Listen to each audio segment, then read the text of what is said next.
जय हिंद दोस्तों, कैसे हैं आप लोग? बढ़िया। चलो आज स्टार्ट करेंगे हम लोग अपनी एक्सरसाइज 5.2। लेकिन एक्सरसाइज 5.2 स्टार्ट करने से पहले, उसको समझाने से पहले 5.1 के अंदर कुछ काफी सारे कॉमन क्वेश्चंस हैं जो आप लोगों का डाउट मेरे पास आए हैं। ठीक है, देखो, जो डाउट पूछोगे वो समझा जाएगा, जो नहीं पूछोगे वो कैसे बताऊंगा भाई? भगवान थोड़ी हूं, तुम्हारे मन की बात जान लूंगा जो मैं। मन की बात तो एक ही आदमी जानता है, कौन? मिस्टर मोदी जी, है ना। मैं नहीं जानता मन की बात, एक की जानने की कोशिश की थी, गड़बड़ हो गया मामला, है ना। कोई बात नहीं। तो आज हम स्टार्ट करेंगे 5.1 के। पहले उन प्रॉब्लम्स को लेते हैं, फिर स्टार्ट करेंगे अपना बिल्कुल नई एक्सरसाइज। चलिए देखिए, पहले स्टार्ट करते हैं क्वेश्चन नंबर 1 का फोर्थ पार्ट करते हैं। पहले फोर्थ पार्ट, मैं फोर्थ नहीं कराऊंगा आपको, मैं आपको फोर्थ जैसा एक क्वेश्चन कराऊंगा, आपको मजा देगा बिल्कुल। देखिए, आपकी जिंदगी में आपने दो इंटरेस्ट सुने होंगे, एक होता है सिंपल इंटरेस्ट और एक होता है कंपाउंड इंटरेस्ट। एक क्या होता है? सिंपल इंटरेस्ट, और एक क्या होता है? Compound interest. सुना है? सुना होगा। सिंपल मतलब सिंपल, कंपाउंड मतलब कंपाउंड। ऐसे नहीं समझते, लॉजिक है समझने का। मान लो मेरे पास दो बच्चे हैं जिन्होंने डाउट पूछे, उन्हीं के नाम रखते हैं। एक का नाम सलोनी और एक का नाम अंतरिक्षा। इसके पास क्या हो गया, समझ हो गई। इसके पास 100 रुपए थे, इसके पास 100 रुपए, दोनों के पास 100 रुपए थे। दोनों ने अपने अपने बैंकों में रख दिए। एक के बैंक ने बोला हम आपको देंगे सिंपल इंटरेस्ट के हिसाब से, और एक के बैंक ने बोला हम आपको देंगे कंपाउंड इंटरेस्ट के हिसाब से। देखते हैं क्या होता है। दोनों को मिला 10% इंटरेस्ट रेट, सेम। तभी तो फर्क पता लगेगा। तो पहले साल के बाद 100 में मिलेगा 10%, कितना बन जाएगा? ₹1110। यानी कि सलोनी के एक साल बाद रुपए हो गए 110। अंतरिक्षा को भी 10% मिलेगा तो उसका भी 10 बढ़ जाएगा, तो 1110। तो फर्स्ट साल के बाद ये भी बराबर, ये भी बराबर। ठीक है, अब बात करते हैं after second year. Simple interest में क्या होता है कि जो भी आप पैसे रखते हो स्टार्टिंग में, हमेशा इंटरेस्ट उसी पे लगता है, इससे कोई मतलब नहीं है। जो आपने इनिशियल रख दिया ना प्रिंसिपल, उसी पे इंटरेस्ट लगता है। लेकिन कंपाउंड में ऐसा नहीं होता। कंपाउंड में क्या होता है, जो आपका इंटरेस्ट लगता है ना, वो आपके करंट बैंक बैलेंस पर लगता है कि आपका करंट बैंक बैलेंस कितना है। यानी कि अगर एक साल बाद आपका बैलेंस इतना हो चुका है तो आप इंटरेस्ट आपका इस पे लगेगा, इस पे नहीं लगेगा। तो आपको बेनिफिट होता है कंपाउंड में, तो अंतरिक्ष यहाँ पर फायदे में रहेगी। ठीक है, लगाते हैं सेकंड वाला। अब जब मैं इस पे 10% लगाऊंगा तो इस पे लगेगा, इस पे लगेगा, तो इसका 10% फिर से 10, यानी कि इसके रुपए कितने हो गए? 120। ठीक है, थर्ड ईयर के 3 साल के बाद इसके रुपए 10% से बढ़ेगा, रुपए क्या हो गए? 130। तो इसका मतलब जो सिंपल इंटरेस्ट होता है वो पहले 100 रुपए थे, फिर 110 हुआ, फिर 120 हुआ, फिर 130 हुआ। जो इंटरेस्ट है वो हमेशा फिक्स मिलता है क्योंकि वो इस पे मिलता है। तो क्या ये एपी है? यस, ये एपी है। देखो ना, डिफरेंस कितना है? 10। डिफरेंस कितना है? 10। डिफरेंस कितना है? 10। तो simple interest always forms an AP. Data चाहे कुछ भी हो, आप चाहे निकाल के देख लेना, डाटा चाहे कुछ भी हो, ठीक है, निकालने की पंगे पढ़ने की जरूरत नहीं है, तो ये हमेशा एपी फॉर्म करेगा। ठीक है, सिंपल इंटरेस्ट का फॉर्मूला आप सबको पता है, P into 120/100। कंपाउंड इंटरेस्ट का जो अमाउंट का फॉर्मूला होता है डायरेक्टली, वो होता है अमाउंट का formula principal 1 plus rate upon 100 की पावर n। n क्या होता है? टाइम। इसमें रख देंगे तो निकलता फॉर्मूला चीज है, मैं आपको सिखा रहा हूँ, समझ आएगा। अब अंतरिक्ष में क्या हुआ, इसको पहले साल मिला 10 रुपये मिला, इसको इंटरेस्ट इस पे मिला। नेक्स्ट साल इसको इंटरेस्ट मिलेगा इस पे। तो जब 110 का हम 10% निकालेंगे तो बनेगा 11 रुपए। तो जब इसमें 11 जोड़ेंगे, इसका अमाउंट कितना हो जाएगा? 11 जोड़ देंगे इसमें, 110 plus 11, it will make out 121। तो कितने रुपए हो गए? 121। अब ध्यान से देखो, 2 साल बाद अंतरिक्ष में कितने रुपए हो गए? 121। और इसके कितने रुपए थे? 120। 1 रुपए का फायदा रहा उसको, 1 रुपए का पूरा फायदा। फर्स्ट ऑफ यार 1 रुपए याद रखना। ठीक है, पहली बात। दूसरी बात, ये तो जस्ट 100 रुपए रखे, ठीक है। बहुत सारे लोग होते हैं जो लाखों में खेलते हैं, और भी बहुत ज्यादा अमीर लोग होते हैं जो करोड़ों में खेलते हैं ना। तो जब आदमी करोड़ों में रुपए रखेगा तो कंपाउंड पे कितना कमा लेगा, इमेजिन करो। जब 100 में उसको 1 रुपए का फायदा हो चुका तो फिर लाख में होगा, करोड़ों में होगा, और फिर मतलब मजा आ जाएगा बिल्कुल। ठीक है, तो अब बात करते हैं 3 साल के बाद। 3 साल के बाद उसको जो 10% मिलेगा वो इसका मिलेगा। तो 121 का 10% कितना होता है? 12.1। तो जब मैं ऐड करूंगा 121 plus 12.1, it will make out 1 2 1 3 3 1 131। तो रुपीस कितने? 133.1। तो 3 साल बाद इसके रुपए कितने थे 130 और इसके रुपए कितने हो गए 133.1। इसको 3 रुपए का और बेनिफिट हो गया। समझ आ रहा है कंपाउंड में क्या हो रहा है। अब चेक करो क्या कंपाउंड इंटरेस्ट एपी बना रहा है या नहीं बना रहा है। देखो इन दोनों का गैप देखो कितना है 10, इसका गैप कितना है 11, इसका गैप कितना है 12.1। तो no it is not making an AP. तो कंपाउंड इंटरेस्ट कभी भी एपी फाउंड नहीं करता। जब भी कोई भी क्वेश्चन आए उसमें लिख दिया जाए कंपाउंड इंटरेस्ट और आप सीधा पूछेगी इसका अमाउंट या इसका जो इंटरेस्ट है वो कभी एपी बनाएगा या नहीं बनाएगा, आप सीधा बोलेंगे नहीं बनाएगा और सिंपल इंटरेस्ट बनाएगा। किस तरह से करते हैं चलिए आगे बढ़ते हैं। जग से हारा नहीं मैं खुद से हार गया। पर्दा खोलना है पर्दा खोलना है खोलने का बैठा चिल गाड़ी में कोई दिक्कत नहीं है। ठीक है चलिए आगे बढ़ते हैं आगे बढ़ते हैं आगे बढ़ते हैं आगे बढ़ते पढ़ते पढ़ते पढ़ते हम पहुंच गए इसके फर्स्ट के सेकंड पार्ट पे। अब आ रहे हैं फर्स्ट के सेकंड पार्ट पे। देखो फर्स्ट का सेकंड पार्ट बहुत तगड़ा क्वेश्चन है, अच्छा क्वेश्चन है। उसने बोला कि एक सिलेंडर है उसका कोई वॉल्यूम है V, ठीक है, और हम जो उसमें रिमेनिंग है उसका बार बार 1/4 निकाल रहे हैं। तो ये बताओ कि वो एपी है या नहीं, वो एपी है या नहीं। देखो अगर वो बोलता कि मैंने हर बार इनिशियल का 1/4 निकाला, मतलब जो मैंने एक बार रख दिया जैसे मान लो गैस सिलेंडर था, ठीक है, इसका 1/4 निकाला, अब जो बच गया कम हुआ उसका 1/4 निकाल रहे हैं, ठीक है। तो ये एपी नहीं बनेगी। देख लेते हैं, let the volume of cylinder be V। मान लेते सिलेंडर का वॉल्यूम V है, ठीक है। सबसे पहले कैसे मान लेते सिलेंडर का वॉल्यूम कितना है V है, ठीक है। अब अगर सिलेंडर का वॉल्यूम V है तो आफ्टर फर्स्ट केस सबसे पहले टर्म की क्योंकि आपका सिलेंडर का वॉल्यूम V था, ठीक है। अब ये पहले टर्म बन गया आपकी। फिर आपने क्या किया, आपने V में से V/4 निकाल दिया, आपने 1/4 ऑफ वॉल्यूम निकाल दिया। जब माइनस करोगे तो कितना बनेगा 3V/4। तो आपकी सेकंड टर्म कितनी बच गई 3V/4। अब आपने क्या किया सेकंड बार, जो ये रिमेनिंग वॉल्यूम है आपने इसका 1/4 इसमें से निकालना है, यानी कि आपने 3V/4 में से 1/4 ऑफ रिमेनिंग यानी कि 3V/4 का 1/4। समझ रहे हो जी, ये बच गई थी ये, इसमें से V/4 निकल गया, ये बच गया। अब जो बचा हुआ है इसमें से ही माइनस करना है इसी का 1/4, यानी कि इसका कोई सीन नहीं है। समझ रहे हो, अगर हर बार इसका 1/4 निकालो तो 80 बन जाती, लेकिन ये नहीं बनेगी। देखना तो इसको माइनस करेंगे तो कितना बनेगा, ध्यान से देखो 3V/4 ये बनेगा 3V/4 माइनस 3V/16। जब इसका एलसीएम लेंगे 16 का एलसीएम कितना आता है 16 आएगा, 16 कितना 48 माइनस 3 16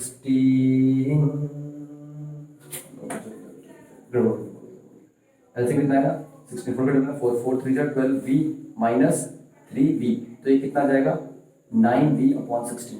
ये कितना आ गया 9V/16, यानी कि अगली टर्म कितनी बन जाएगी 9V/16। आगे करने की जरूरत ही नहीं, दो ही बहुत है। आप एक बार फिर से कर सकते हो। अगर मैं थर्ड बार करूं तो ये कैसे होगा 9V/4 जो बचा हुआ वॉल्यूम है इसमें से इसी का 1/4, इसमें से इसी का 1/4 माइनस कर दो, चेक कर लो कितना आ रहा है, अगली टर्म बन जाएगी।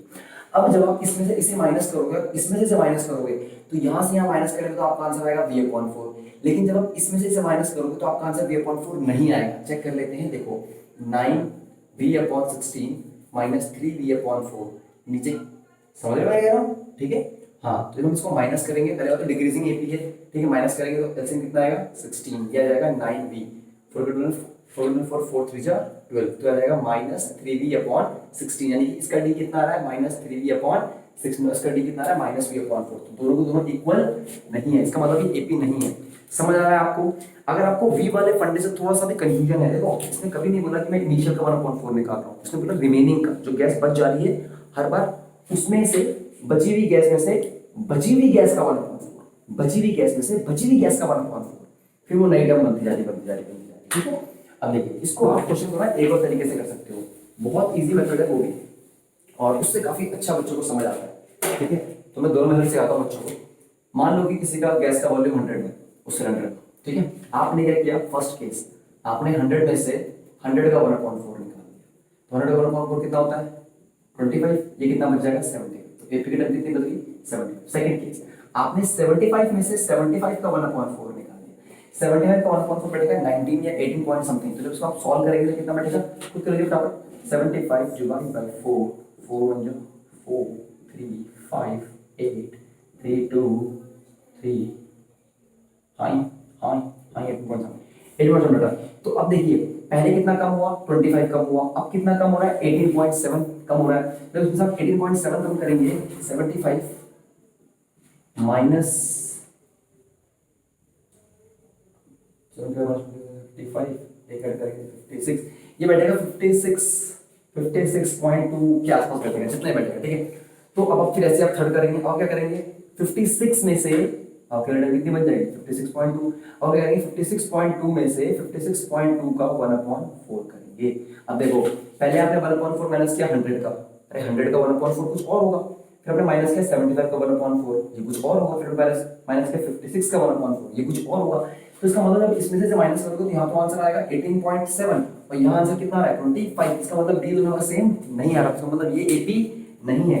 तो इस तरह से आप ये दो क्वेश्चन करने थे और ये दोनों ही क्वेश्चन काफी सही थे, इसलिए मैंने आपको बोला था कि फर्स्ट का सेकंड पार्ट तो एटलीस्ट बाद में ट्राई करना, ठीक है। थोड़ा अच्छा क्वेश्चन है।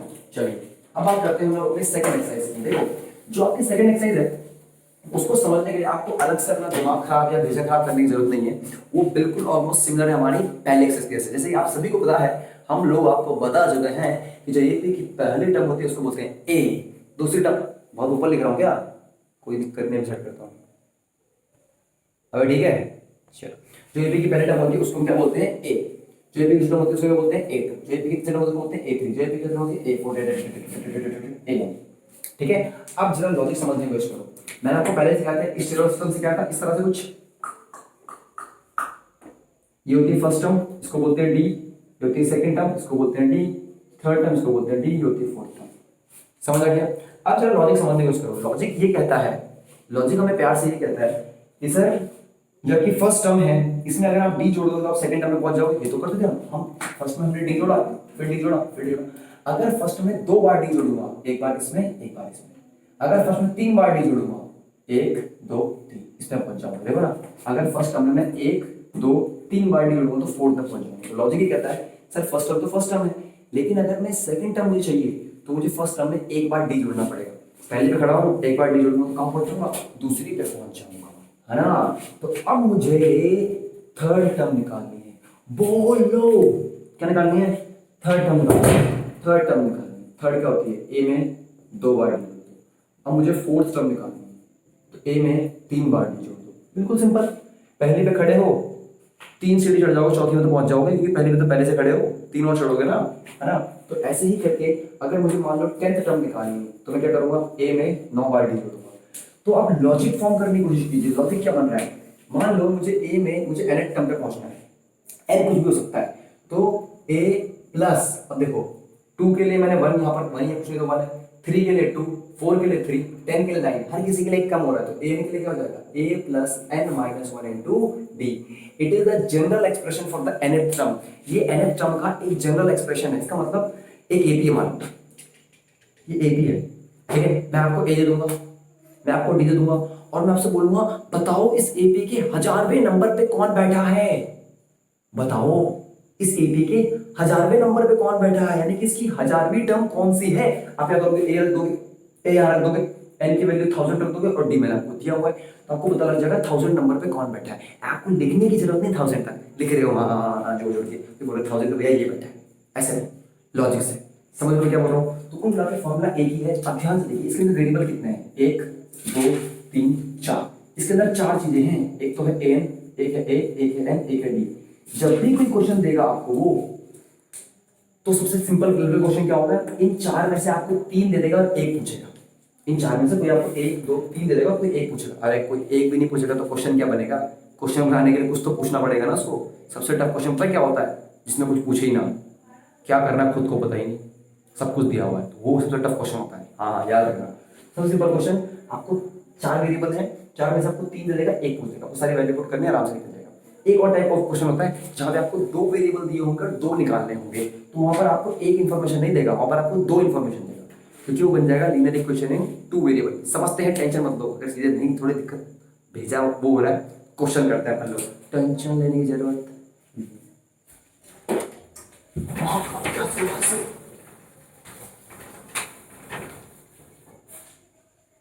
डर गया, डर जाता है। देखो क्वेश्चन आपको ए दिया हुआ है, ये डी दिया हुआ है और ये एन दिया हुआ है और ये ए एन दिया हुआ है, ठीक है। हम आप क्या करेंगे, मैं आपसे देख रहा हूँ क्वेश्चन, ये है 738 और ये है डैश।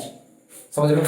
देखो a दिया हुआ, d दिया हुआ, n दिया हुआ, an निकालना। सबसे पहले अप्लाई करना होगा n term of the a b an is equals to a plus n minus 1 into d।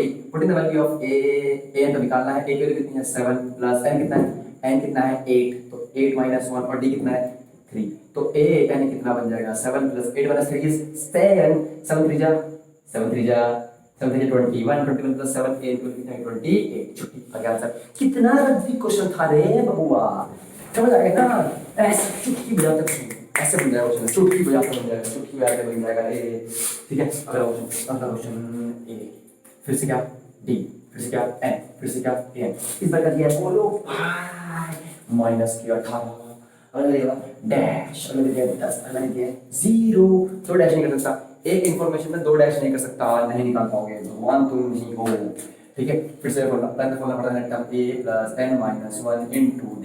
जो लोग दिया है चुपचाप रख दे बिना किसी बगैती के। तो n की वैल्यू कितनी है 0, n की वैल्यू कितनी है 0 इक्वल्स टू a कितना है माइनस के 18 प्लस n कितना है 10, तो 10 minus 1 d हमको निकालना है, d हमको निकालना है। ये 0 के इधर आएगा तो बन जाएगा 18 इक्वल्स टू 10 हो जाएगा 10d minus kd।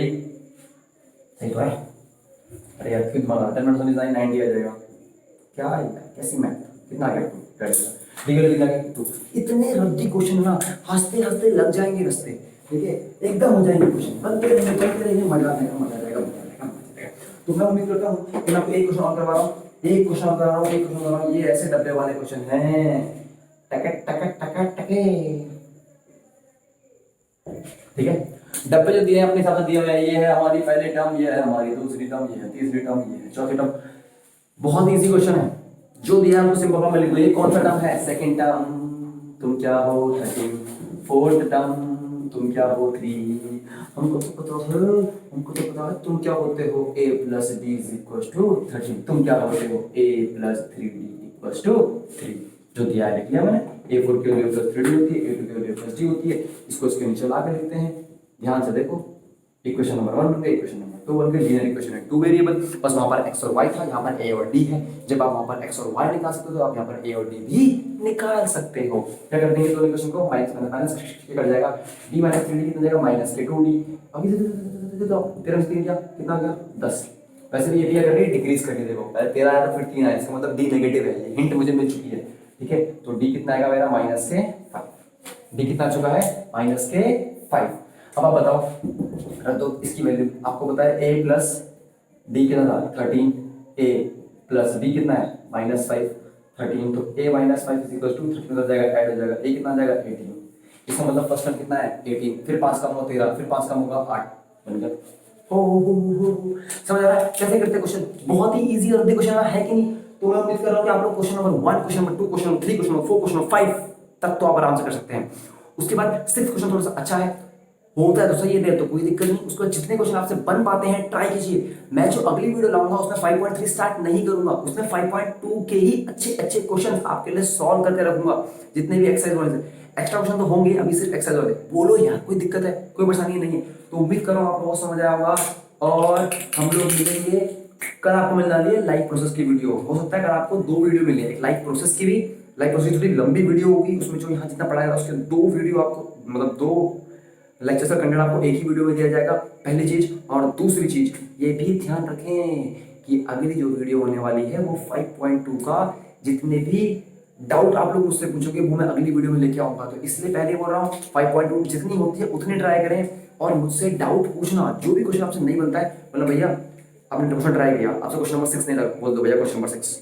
ठीक है, मैंने देखा चाहे नहीं देखा, मैं आपको बताऊंगा बाद में। क्वेश्चन नंबर 7 जितने लिख के भेजते हो, या एक बार सब ट्राई करता हूँ भैया, क्वेश्चन नंबर 5, 9, 13, 20 ये नहीं लगे, बिल्कुल डाउट समझ ही नहीं आया। कुछ ऐसा भी है जो बिल्कुल अलग टाइप के हैं, नहीं लगे मुझे भेज दो, और सब सॉल्यूशन में आपको वीडियो। अगर इतने बंदे ग्रुप में अगर मुझे लगा कि भाई 20 के 20 क्वेश्चन हो रहे हैं कॉमन डाउट, क्योंकि हो सकता है किसी से 16 क्वेश्चन हो गया और किसी से नहीं हुआ, तो 16 क्वेश्चन मेरे पास तो आ जाएगा भाई, मुझे तो करवाना है। फिर मान लो उस बंदे ने जिसको 16 डाउट था उसने 17 कर लिया, और जिसने 16 कर लिया था वो 17 डाउट है, तो मैं सारे क्वेश्चन करा दूंगा। बट दिक्कत ये है कि आप ट्राई करें, खुद से ट्राई करो। ठीक है, देखो अगर ट्राई नहीं करोगे तो क्वेश्चन नहीं होगा। देखो मान लो यार जिंदगी देखो, जिंदगी कैसे है, यही मैथ्स है। ये सीढ़ी है ना, मैं यहाँ पर हूँ चिलबन पॉइंट पे, मुझे इस सीढ़ी में जाना है। अब मुझे लगा सीढ़ी तो बहुत ऊंची है, अब अगर मैं ट्राई ही नहीं करूंगा तो मैं कभी जाऊंगा नहीं जाऊंगा। मतलब ट्राई अगर मैं ना करूं तो कंफर्म है कि मैं लॉस है, 100% लॉस है। लेकिन अगर मैं ट्राई करूं तो मैं जीत भी सकता हूँ और हार भी सकता हूँ। चांसेस क्या हो गए, डिवाइड हो गए। तो मतलब अगर आप क्वेश्चन को ट्राई करें तो क्वेश्चन हो भी सकता है और नहीं हो सकता है, लेकिन अगर आप ट्राई नहीं करेंगे तो वो 100% नहीं होगा। तो ये चीज समझिए अपने माइंड में, और हमेशा ये हैबिट बनाइए कि आपको बस डायरेक्शन देने की जरूरत चाहिए, घुसना आपको वहां खुद है। ठीक है, आपको सिर्फ मैं गेट तोड़ना सिखाऊंगा, अंदर जाके चोरी आपको करनी है। घर में चोरी मत कर देना किसी के, कंसेप्ट की चोरी, समझ रहे हो, मैथमेटिक्स साइंस कंसेप्ट की चोरी करनी है। मैं आपको दरवाजा तोड़ना सिखा दूंगा कि इस पे इधर से लात मारो सीधा अंदर, बाकी चोरी आपको करनी है कंसेप्ट की। तब तक के लिए जय हिंद।